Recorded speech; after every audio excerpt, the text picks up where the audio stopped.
I'm ZimZoe, and this is day 5 of the Borth holiday. And today we're going to go to the Borth Zoo, also known as the Animalarium. Now, we try to go like every year, and we've gotten to the point where we know the place like off by heart and back to front. But we're reading about it this time, and they've got some new lions. They already had like lynxes in there and a leopard, but they've got lions now.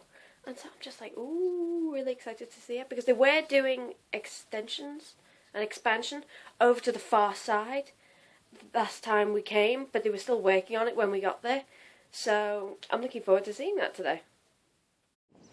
Here we are on the edge of the street, and down that road, at the very end there, that's where we're going to find the Animalarium. On the way there we get to cross a train track, see some horses, pass a campsite, and hopefully see some lions. Because I'm pretty sure, because when the road gets to the top it turns that way, like straight across. So I'm pretty sure the lions are on that side and the rest of the Animalarium's on this side of the road.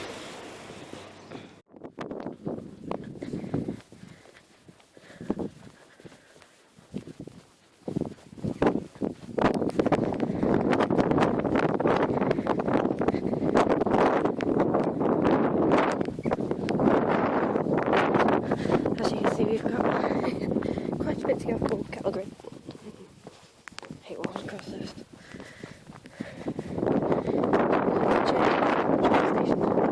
Which is that building over there. I'll probably... Right, one thing I'm going to say now is that there's over 150 different species of animals in this zoo. And I don't want this to be a 150-hour long video. So what I'm going to do is probably just give a few seconds to every animal. No, it will literally be maybe about 2 seconds.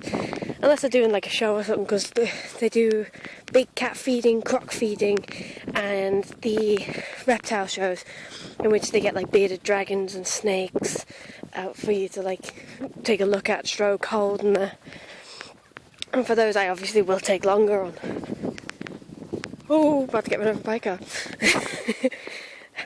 And so those obviously will take longer on, but other animals will probably just be a few seconds. So I've just warned you right now.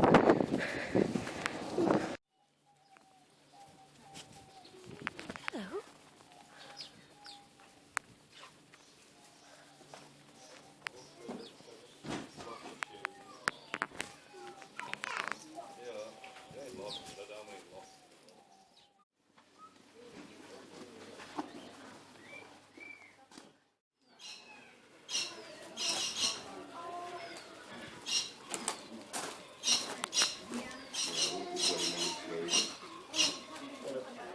Welcome to Borth Zoo. My name's Alan. Just going to bring around some reptiles for you to stroke some and hold some. First of all, I just have to mention reptiles can carry salmonella, so people with a low immune system, pregnant ladies and children under 3 shouldn't really touch them. First of all, here we've got somewhere Fonzie the Asian water monitor lizard.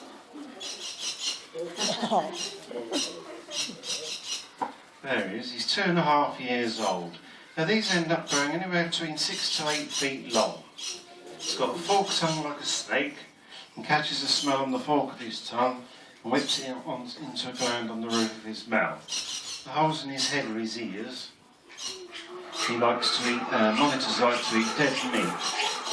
We feed him on defrosted mice, fish, lumps of meat, chicks and things like that.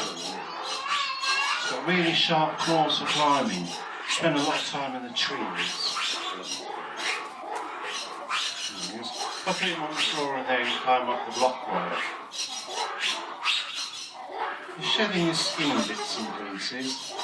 I wish I had a hat on, because he's got really sharp claws. Shedding his skin in bits and pieces there. Lizard shedding bits and pieces. And snakes peel out all in one. When we get hold of him, I'll bring him round. Oh, where are you? Behind you.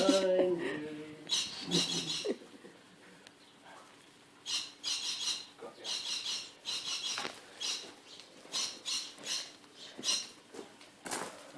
dragon. Wow. About.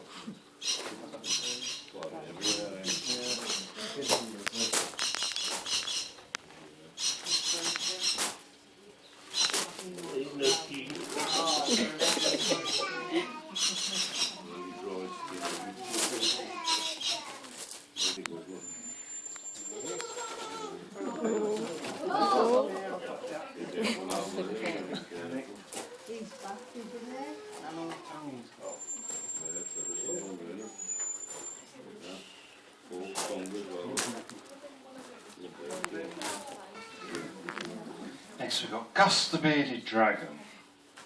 He's an Australian lizard. He's fully grown there. He likes to eat vegetation and creepy crawlies such as mealworms and crickets and things like that.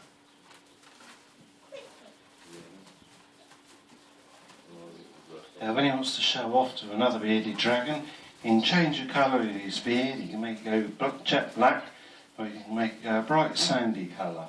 It's in betweeny at the moment. Reptiles are cold-blooded animals. Doesn't mean they're cold, it means they can't warm their own blood up. They generally come from hot countries and soak up the heat. Bearded dragon really flatten his body out and catch the sun.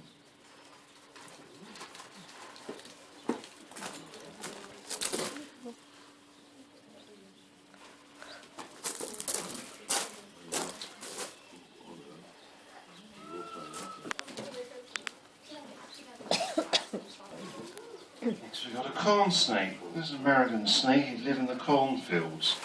They'd eat the field mice. Snakes smell with their tongue just like the monitor lizard. All the snakes here are constrictors. They grab their prey, wrap around and suffocate it and swallow it whole. We feed the corn snake a mouse for dinner once a week. Snakes shed their skins every 2 months. All the giant python skins are hanging in the ceiling in there. This is quite a friendly corn snake. He likes to go up your sleeves and in your pockets. Touch it, touch it, touch it, touch it. Oh. Oh, wow.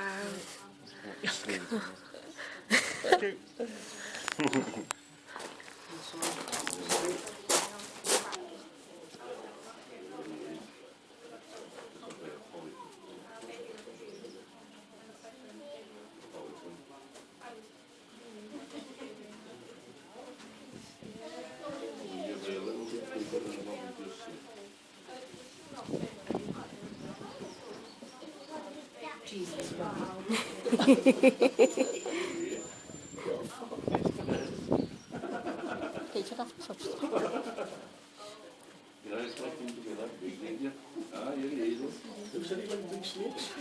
This is baby snake. Baby snake's a Burmese python. He's 12 feet long and he's 12 years old. He weighs nearly 4 stone, just under 4 stone. The oldest of python reached in the zoo reached 50. The heaviest ever recorded snake was a python at 30 stone. Our female at the back, the females grow very large. She's in her early 20s, weighs 11.5 stone. So the heaviest ever recorded snake was nearly 3 times the size of our biggest one in there. In the wild, they swallow animals thicker than their own body. Those ones in there, they'd swallow goat-sized animals. On the wall of the reptile house at the back is a picture of a python swallowing an antelope. They swallow everything whole. The jaws stretch down that way and the bottom jaw stretches out wideways. And there's a picture of it happening on the back wall. When baby snake was a baby 12 years ago, he was 14 inches long. He's got a bit of growing to do here. Baby snake is a very friendly snake, so if you stick him on the table, you can hang him around your neck. After you finish playing snakes, it's important to wash your hands. After you've washed your hands, feed the meerkat straight up the end of that path that way.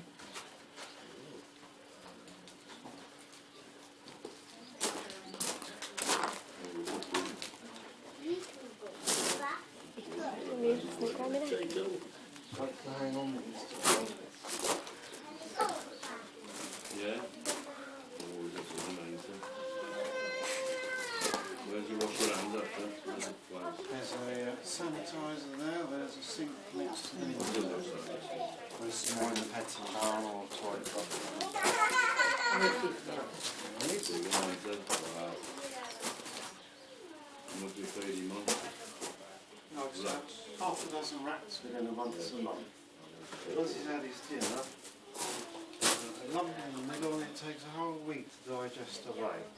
So when he's had his dinner, we leave him alone for a week to digest his dinner. Anybody wants a stroke in the heart? Me. That's it. I think so.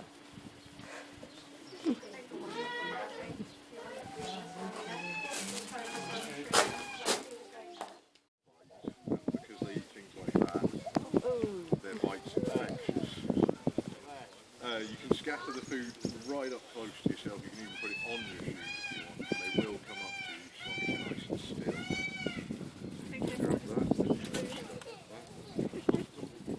Yeah, right.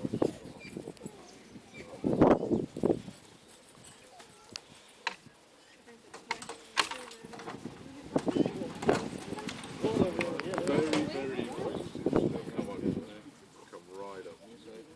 The mealworms are what they will. No, you can't feed them now.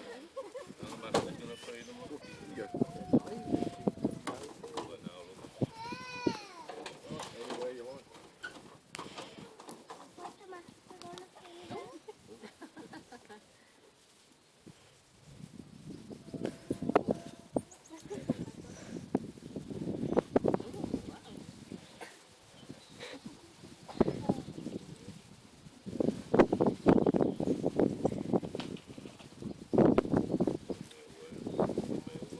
Absolutely, they'll clear the mealworms before looking at the other food. Now, obviously in the wild, insects is a massive part of their diet, but it would be more things like scorpions and stuff like that. However, that would A, be a very expensive food source for us to provide, and also these are all born in captivity, so they'll never have seen a scorpion before, and dealing with them is something they teach their young. So these wouldn't know how to do it.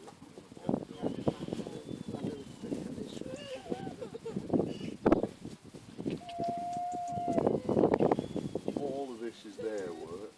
We just put a mound of soil left into it. And it all connects. We can go in some of these, come out somewhere else. The birthing chambers down there. We did build the shed for them. The idea was they'd give birth in winter in there. It's got a heat lamp. They just use it as a toilet. They have a heated toilet block, these meerkats. They're quite fun.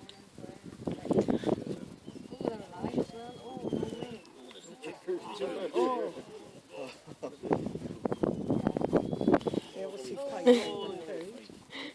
Yeah, normally I have to make sure they get one each, but that was left over from something else, so that's got it. I'm going to guess that's the boss of the gang that's got all of them.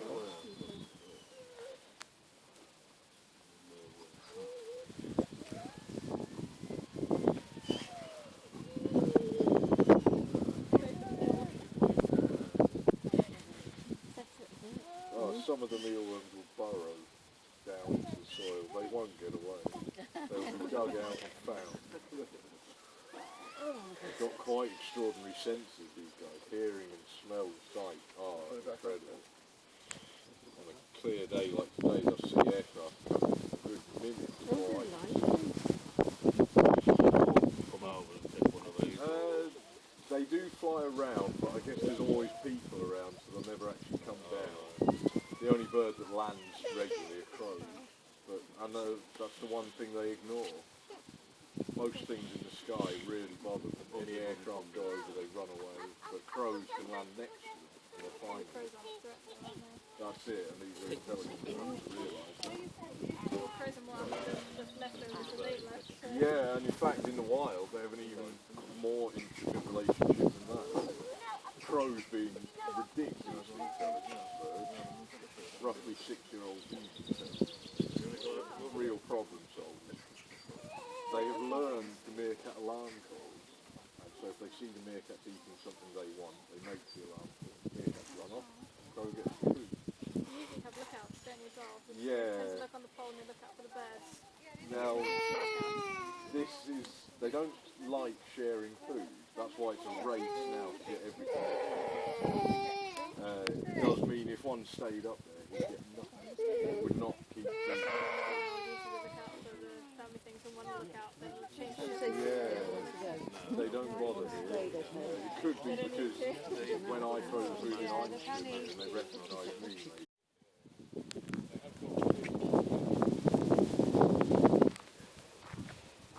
Hello. I'm so looking for you.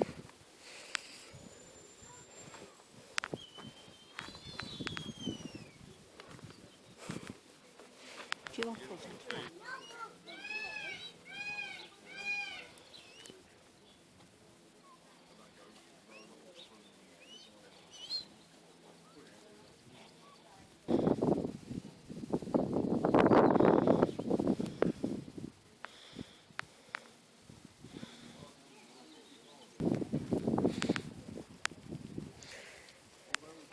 Last time I was here, they all had babies, and so even the keepers were saying they couldn't get anywhere close to these guys. Oh, they're so evil. Oh. Capuchin?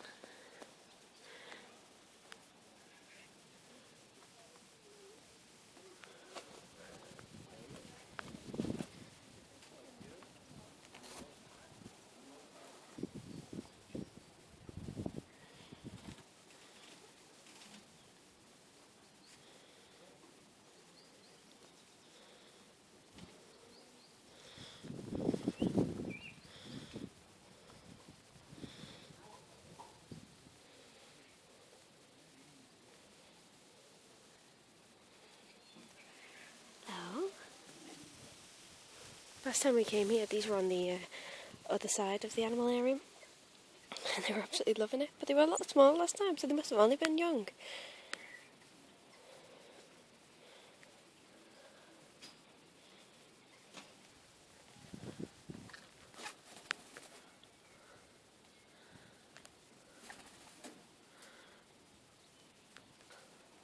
Is a dragonfly stuck inside the enclosure?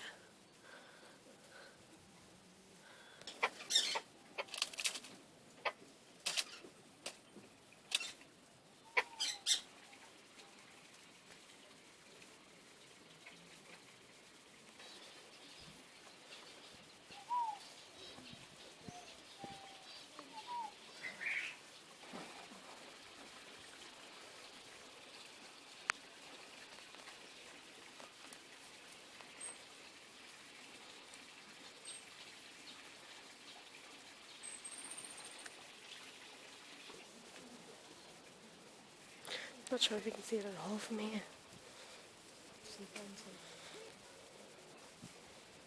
You were sat here last time, but it was raining. I think it's just to keep cool this time.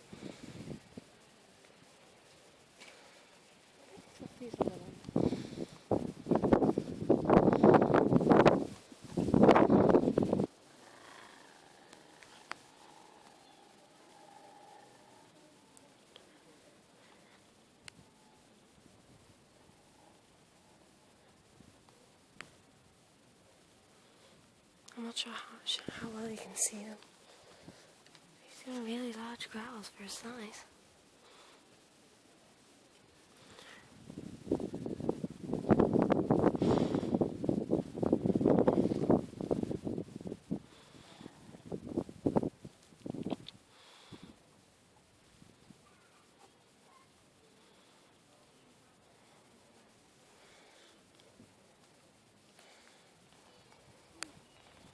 Hello, mate.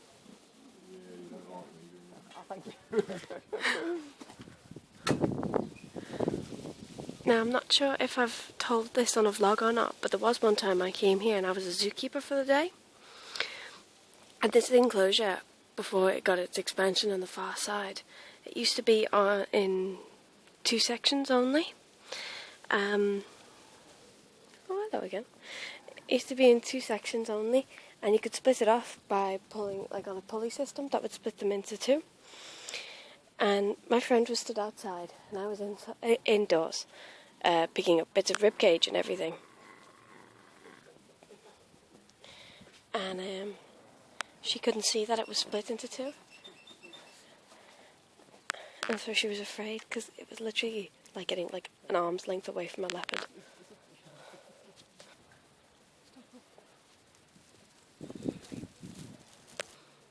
Hello.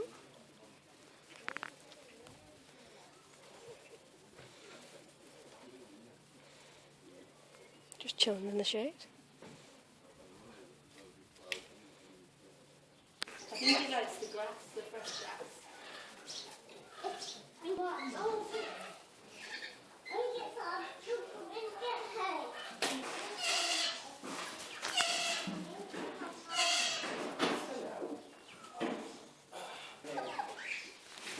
Hello. I'm pretty sure you're not supposed to be able to put your head under there.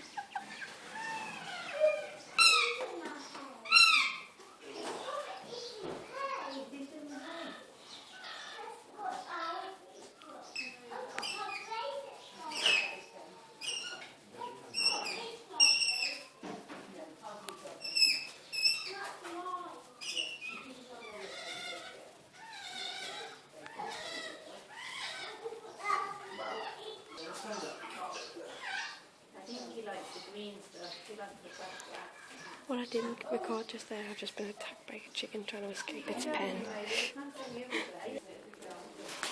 These guys. Oh god, please don't do it again. It's really scary. Because this is like shoulder height and it was just sort of popping its head over the top here.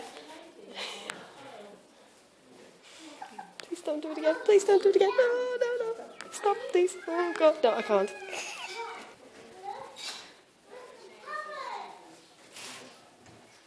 I've got a photo of you in this exact like space from last year.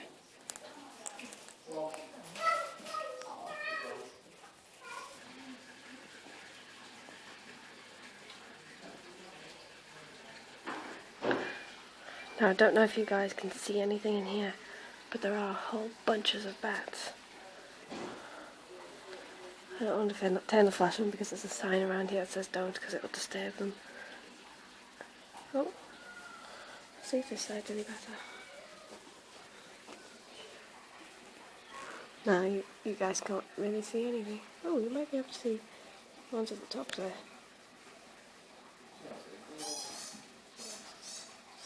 I hear them squeaking.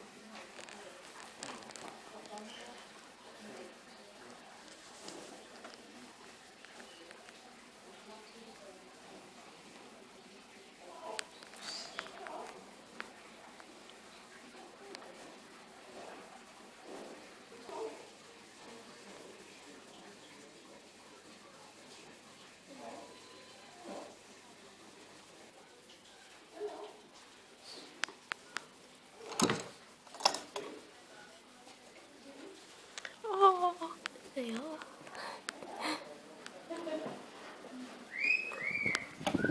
Oh, and there's a few in there as well.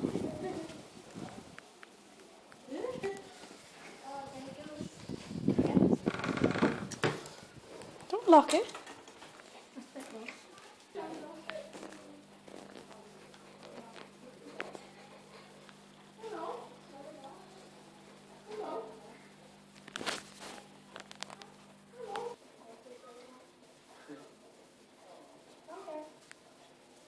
Bye-bye.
One of my favourite birds still in here.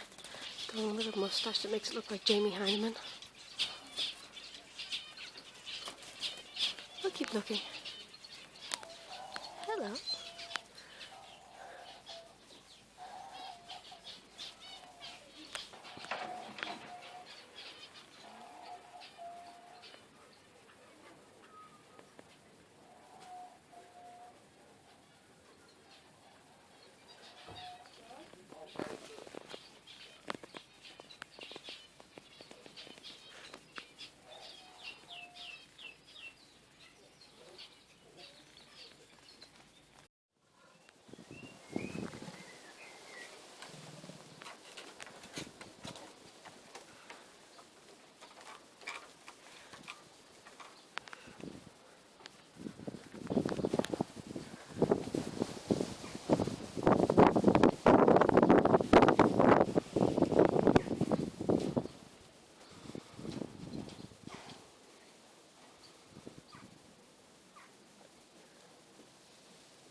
We just headed over to the extension now, which is all completely new to me. I've never seen it before. But these guys are just sat outside.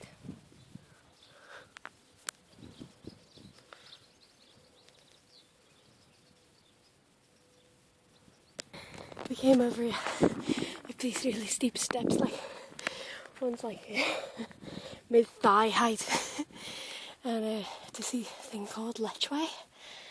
And yeah, must all be over the other side of the hill, but one good thing about up here is that you can see for miles. See, here's the Animalarium. Here's our camp. Oh my god, I'm tired. See, that's what was supposed to be over there. I think they're all on the other side of the hill. Might be able to see them from the extension now. It's just literally like to the right of that end of that road is where the Animalarium is.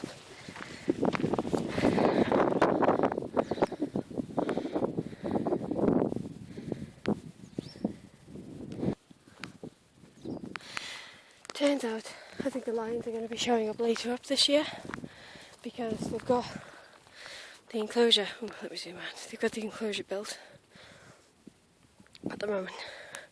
Well, what's inside there is sheep. Ethiopia's lovely though. And that, unfortunately, is where my battery died. So I wasn't able to film anymore, which was a little bit of a shame because, like, when we got back, we did another like loop of the thing, and then it was time for the second reptile show. So we sat in and sort of watched the second half of that, and we saw the lynx there, and it was just sort of pacing up and down, but we noticed that the leopard was doing it too, and it was like, oh, it's a cat feeding on today. And so we went over, and they were doing the croc feeding straight after the show. So they went in, they both got these like giant pair, the only way I can describe it is like a giant like peg or a giant pair of chopsticks or something, big enough to hold like a fish's like head in it, because that's what they were eating, or would have if they would have eaten it. So it was basically being like tapped like right in front of it, and it had like pulled itself in, the croc, to go and see or the camion technically, to go and see like where the fish head was, and it sort of moved itself towards it, and it sort of like every now and again just sort of sat there like meh, whatever. And so he's tapping it on the floor, trying to see like, well, come on towards me, so like, yeah, you can eat it. And it was having none of it. So he dropped it in the water in front of its face. And the guy who was trying to give one to the camion outside dropped it in the pond, and he was like, hold on. And then then he went over to the big cat feeding, which was on after that, which is feeding the leopard, the ocelot, and the lynx. And then if there's any chicks left over, then they feed, well, the other animals. They fed the meerkats, the squirrel monkeys, the coatis, and the owls, all the extra chicks, because they said they must go through like about 40 chicks per day. And I'm just talking like, you know, the little chicks. But some of the other girls that were with us, like, for the leopard, Raja, he got moved into like the small area and got closed in, so the guy could climb like, well, basically a telephone pole height, and nail, well, not nail the wood to it, but sort of hang meat on the nail at the top of it. And meanwhile, we all went round because he was like, "You can go over and have a look." And so literally, Raja, like the leopard, is literally, well, there he is on the front cover, is literally like pawing at the glass and growling and roaring his head off. And then he gets let out, and the keeper says he's most likely not going to do it. And so he does, and he's sort of looking at it, and he's like, "Oh, what should I do? How do I get up there?" And then he just sort of lies down. He's like, "Yeah, I'm not going for that." But he did eventually. He was like, "Okay, it's not coming to me. I best go to it." And so he climbed the whole length of the telephone pole, brought it down. Next was the ocelot, which got given a chick to start off with, because he was saying that was one of the oldest, big cats in the Animalarium at the age of 23, 26, something like that. And basically it would growl at anyone went past, because it was put there it was given to the Animalarium for the same reason Raja was, which was that it tried to attack and kill its owner.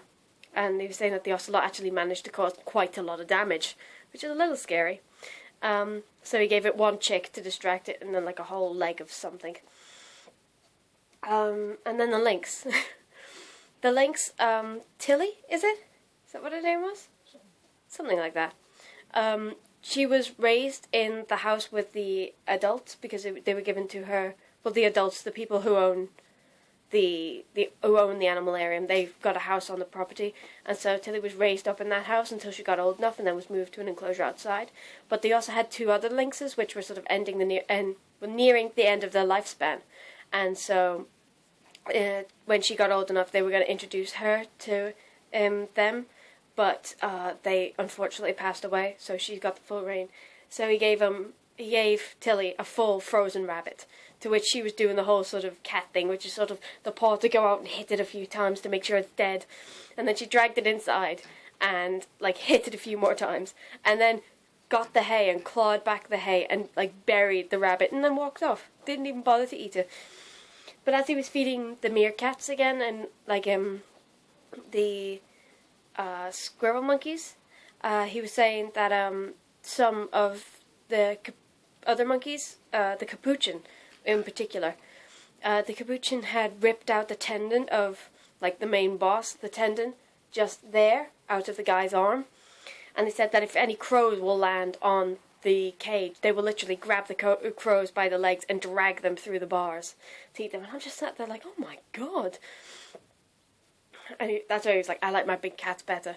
But he was also talking about the owls, which were the last ones to be fed, because he has a male, they have a male and a female, and the female was raised in the wild, whereas the male was raised by people. And so he was using a falconry show, so he'll literally, you can go in, give him a chick, and he'll take it out your hand, where she won't go anywhere near him. She'll like hiss at him and snap her beak.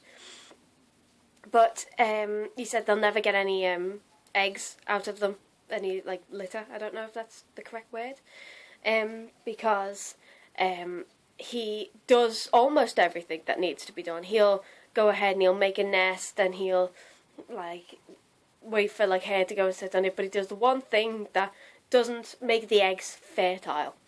And he was saying that some other people had told him that like there was a test done with the lab monkeys, like when they were released, they didn't know what to do either.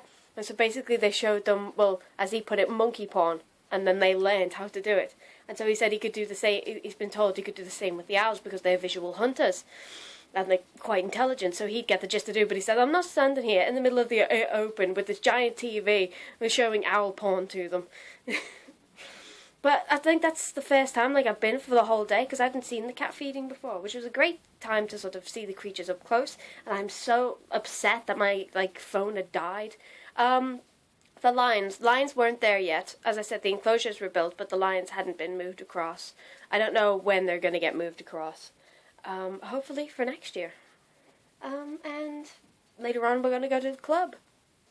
So I'm probably not going to be filming that. I suppose that's it. Have a nice day.